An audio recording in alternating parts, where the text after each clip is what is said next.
വളരെ വിശദമായി തന്നെ ഉദ്ഘാടന പ്രസംഗത്തിൽ ശ്രീ കെ.സി. വേണുഗോപാൽ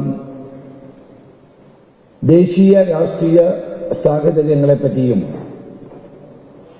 അതിന്റെ അടിസ്ഥാനത്തിൽ കേരളത്തിൽ നമ്മൾ സ്വീകരിക്കേണ്ട രാഷ്ട്രീയ സമീപനങ്ങളെപ്പറ്റിയും വളരെ വിശദമായി ഇവിടെ പ്രതിപാദിക്കുകയുണ്ടായി. ഇന്ന് വേണുവിന്റെ പ്രസംഗം വളരെ ആഴത്തിലുള്ള ഒരു പ്രസംഗമായിരുന്നു. ഇന്ന് രാജ്യത്ത് നേരിടുന്ന ഏറ്റവും വലിയ വെല്ലുവിളി വർഗീയതയാണ് എന്ന് തിരിച്ചറിഞ്ഞുകൊണ്ട് നമ്മുടെ പ്രിയപ്പെട്ട നേതാവ് ശ്രീ രാഹുൽ ഗാന്ധി നടത്തിയ ഒരൊറ്റയാൻ പോരാട്ടമാണ് ഇന്ന് നമ്മളെ വിജയത്തിലേക്ക് എത്തിച്ചുകൊണ്ടിരിക്കുന്നത്. എല്ലാ ശക്തികളും എതിർത്തിട്ടും നിശ്ചയദാർഢ്യത്തോടെ ദേശീയ രാഷ്ട്രീയത്തിൽ തന്റെ നിലപാടുകൾ ഉയർത്തിപ്പിടിച്ചുകൊണ്ട് തനിക്ക് ശരിയെന്ന് തോന്നുന്ന കാര്യങ്ങൾ മുറുകെ പിടിച്ചുകൊണ്ട് ശ്രീ രാഹുൽ ഗാന്ധി നടത്തിയ വലിയ ഒരു പോരാട്ടത്തിന്റെ ഫലമാണ് ഇന്ന് ബി.ജെ.പിക്ക് ഒറ്റയ്ക്ക് ഭൂരിപക്ഷം കിട്ടാതിരിക്കുകയും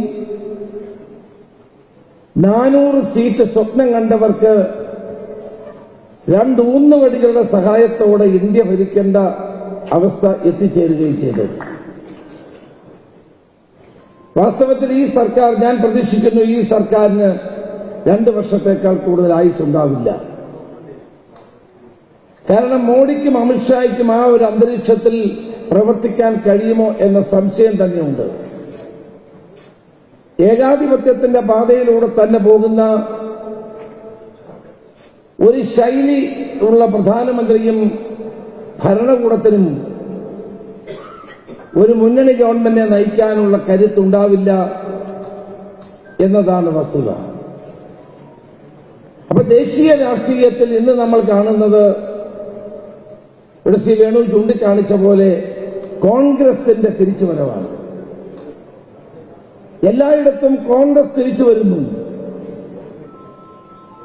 കോൺഗ്രസ് അസ്തമിച്ചെന്നും ഇനി കോൺഗ്രസ് തിരിച്ചു വരില്ലെന്നും കരുതിയ ആളുകൾക്ക് കനത്ത തിരിച്ചടി കൊടുത്തുകൊണ്ടാണ് പാർലമെന്റ് തെരഞ്ഞെടുപ്പിലെ നമ്മുടെ തിരിച്ചുവരവ്.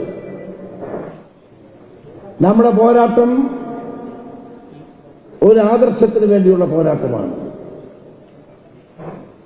ശ്രീ രാഹുൽ ഗാന്ധി എല്ലായിടത്തും പറയുന്നൊരു കാര്യമുണ്ട്, ഇത് ആശയപരമായ ഒരു പോരാട്ടമാണ്. വർഗീയത ആളിക്കത്തിച്ചുകൊണ്ട് രാജ്യത്ത് മതേതരത്വത്തെ കുഴിച്ചുമൂടാനുള്ള ബി.ജെ.പിയുടെയും സംഘപരിവാറിന്റെയും നയങ്ങൾക്കെതിരായിട്ടുള്ള പോരാട്ടത്തിന്റെ വിജയമാണ് ഈ പാർലമെന്റ് തെരഞ്ഞെടുപ്പിൽ നമുക്ക് ഉണ്ടാക്കാൻ കഴിഞ്ഞ മുന്നേറ്റം. കഴിഞ്ഞ 10 വർഷമായി നമ്മൾ പ്രതിപക്ഷത്താണ്. അടുത്ത ഒരു 5 വർഷം കൂടി പ്രതിപക്ഷത്തിരിക്കണമോ എന്നുള്ളതാണ് നമ്മുടെ മുമ്പിലെ ചോദ്യം.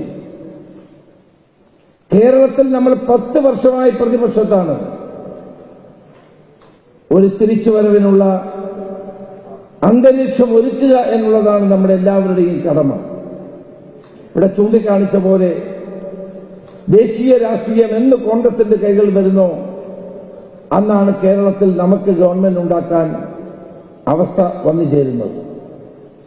ഇന്ന് ദേശീയ രാഷ്ട്രീയത്തിന്റെ പ്രവണതകൾ കോൺഗ്രസിന് അനുകൂലമായി മാറുന്ന ഒരു അന്തരീക്ഷത്തിൽ കേരളത്തിൽ അതിശക്തമായ സംഘടനാ പ്രവർത്തനത്തിലൂടെ പഞ്ചായത്ത് തെരഞ്ഞെടുപ്പിലും നിയമസഭാ തെരഞ്ഞെടുപ്പിലും നമുക്ക് വിജയിക്കാൻ കഴിയേണ്ടിയിരിക്കുന്നു. പണ്ട് കേരള രാഷ്ട്രീയം ബൈപ്പോളാറായിരുന്നെങ്കിൽ ഇന്നത് മാറുകയാണ്. 2 ഇടതുമുന്നണിയും ഐക്യജനാധിപത്യ മുന്നണിയും ഇടതുമുന്നണിയുമായിരുന്നെങ്കിൽ ഇന്നിവിടെ ബി.ജെ.പി കാൽ ഉറപ്പിക്കാൻ ശ്രമിക്കുകയാണ്.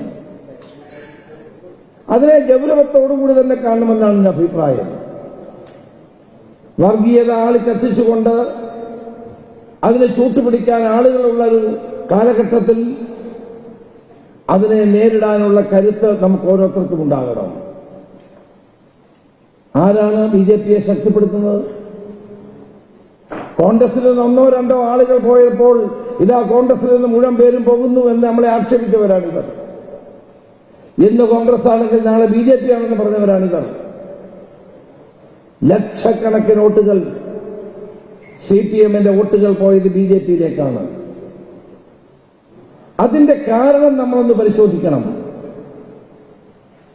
കേരളത്തിൽ മാർക്സിസ്റ്റ് പാർട്ടിയും പിണറായി വിജയനും BJP നേതൃത്വത്തിനെതിരെയും നരേന്ദ്രമോദിക്കെതിരെയും സ്വീകരിച്ച സമീപനമാണ് അതിന്റെ പ്രധാനപ്പെട്ട കാരണം.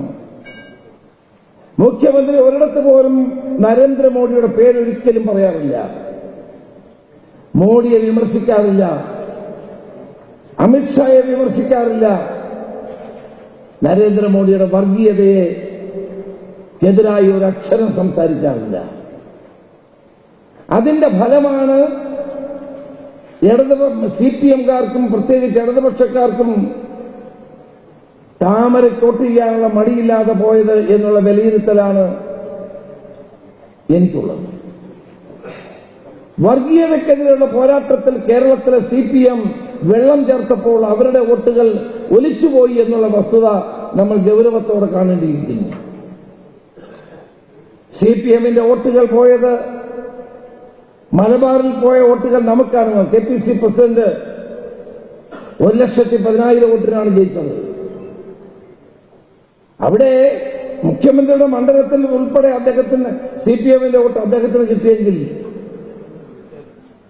മറ്റ് കേരളത്തിന്റെ മധ്യ തിരുവിതാംകൂർ അടക്കമുള്ള സ്ഥലങ്ങളിൽ ആ വോട്ടുകൾ പോയത് BJP-യിലേക്കാണ്. i2i News, an eye for truth.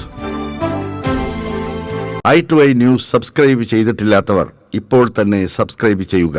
Notification ലഭിക്കുവാൻ ബെൽ ബട്ടണും അമർത്തുക.